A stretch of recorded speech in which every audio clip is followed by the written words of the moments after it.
Okay, here we are, the last one, cointerior angles in parallel lines. So again, here we have the parallel lines marked by the arrows.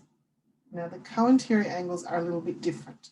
They are inside the parallel lines on the same side as the transversal. So there's one and there's the other. Now the reason I'm not using the same symbol for them this time is because they are not equal in parallel lines. The two of them together add up to 180. And these are often referred to with the letter C, C angles. Now there's two sets. So we can have one on one side of the transversal and one on the other side of the transversal. So again, here's our parallel lines. Here's the transversal over there. Okay, on the other side, I'll use two different ones, C and D. So what we know about these angles, in parallel lines, cointerior angles add up to 180. Okay, so these over here would be C plus D equals 180.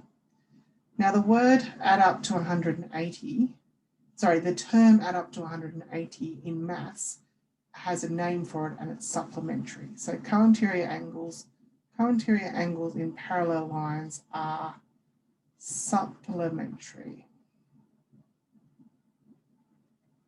Okay, over here, I'm just going to put supplementary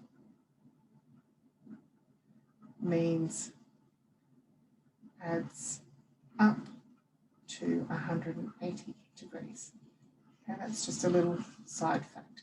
So over here, we've still got the parallel lines, okay, cut by the transversal, which is here. So it doesn't matter, it's been rotated. We want to go inside the parallel lines and on the same side as the transversal. So those two angles add up to 180. What about here? Here's our parallel lines. Okay, it doesn't matter if it's a bit different orientation. There's still, we can look at our C angles or these two angles here. So let's do C and D. Those two angles there have to add up to 180 degrees.